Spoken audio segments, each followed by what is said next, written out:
ये कहानी एक छोटे से गांव की है जो जंगलों और पहाड़ों के बीच बसा हुआ था। उस गांव का नाम था कन्हैया गांव। ये गांव बाहरी दुनिया से लगभग कटा हुआ था और यहाँ की जिंदगी शांत और सरल थी। लेकिन गांव वालों के बीच एक अफवाह थी जो दिन ब दिन फैलती जा रही थी। कहते थे कि गांव के पास के घने जंगल में एक काली चुड़ैल रहती है जो रात के समय लोगों को अपनी जादू से नुकसान पहुंचाती है। लोग कहते थे कि वो चुड़ैल रात को अपनी कटी फटी नाखूनों और लंबे बालों के साथ अजीब आवाजें करती है और कोई भी व्यक्ति जो जंगल में जाता वह कभी वापस नहीं लौटता। गांव में एक युवा लड़का था जिसका नाम राजू था। राजू को इन अफवाहों पर विश्वास नहीं था। वह अक्सर जंगल के पास खेलता और मानता था कि यह सब बस गांव वालों की बकवास है। लेकिन एक दिन कुछ ऐसा हुआ कि राजू की सोच पूरी तरह बदल गई। एक दिन राजू अपनी गाय को जंगल के पास चराने ले गया।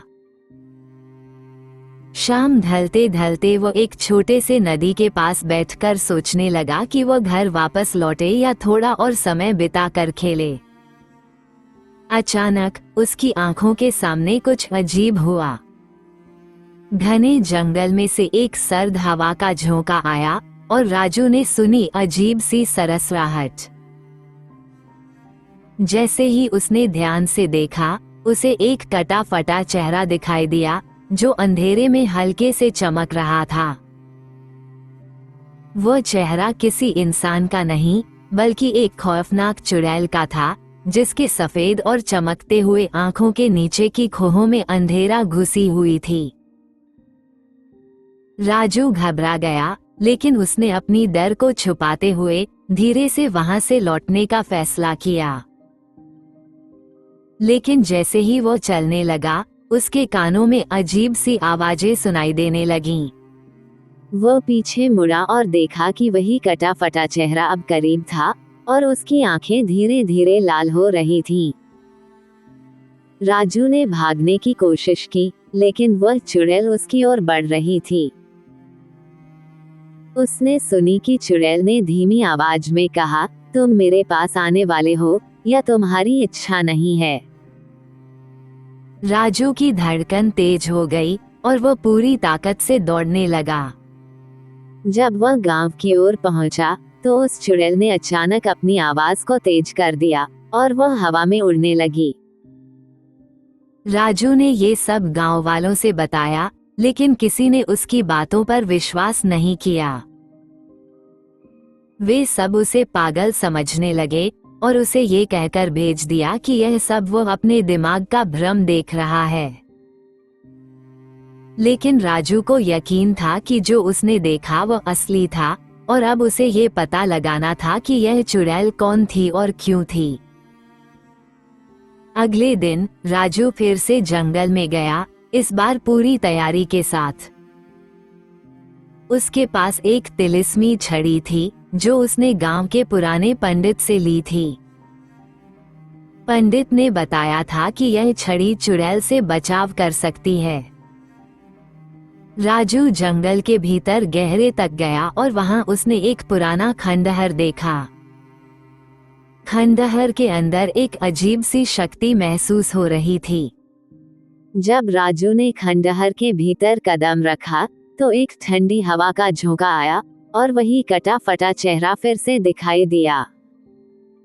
लेकिन इस बार वह चुड़ैल खड़ी नहीं थी, बल्कि वह राजू के सामने खड़ी हो गई और बोली, तुम क्यों आए हो यहाँ, मानव? राजू ने हिम्मत जुटाई और कहा, मैं जानना चाहता हूँ कि तुम कौन हो और क्यों इस गांव को परेशान करती हो। चुड़ैल ने गहरी सांस ली और अपना अंधेरे चेहरे को एक बार फिर से साफ किया। मैं एक बार इस गांव की लड़की थी। मेरा नाम कमला था। मैं एक भले घर की लड़की थी, लेकिन मेरी शादी के बाद मेरे पति ने मुझे छोड़ दिया। वह मुझे अकेला छोड़कर चला गया और मैं गुस्से में भर गई।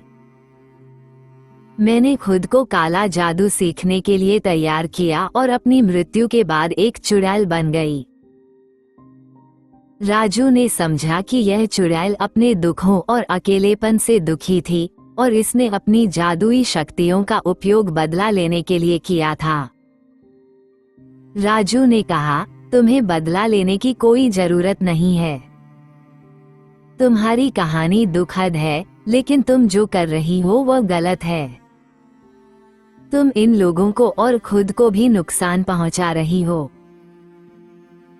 राजू ने अपनी तिलिस्मी छड़ी को उठाया और चुड़ैल से कहा, अगर तुम सच में अपनी भूल सुधारना चाहती हो तो तुम्हें शांति की ओर कदम बढ़ाना होगा। चुड़ैल ने राजू की बातों को सुना और कुछ देर सोचने के बाद अपनी शक्तियां छोड़ दी। वो एक आखिरी बार गांव की ओर मुड़ी और धीरे धीरे गायब हो गई। इसके बाद गांव में फिर कभी किसी ने उस चुड़ैल को नहीं देखा। राजू ने अपनी साहसिकता और समझदारी से उस गांव को एक खौफनाक चुड़ैल से मुक्ति दिलाई और सबको ये सिखाया कि कभी भी किसी की कहानी को नजरअंदाज नहीं करना चाहिए, क्योंकि हर कोई किसी कारणवश अपनी गलती करता है। ये कहानी हमें ये सिखाती है कि अंधकार और बदले की भावना से कहीं बेहतर है शांति और समझदारी से समस्याओं का समाधान करना।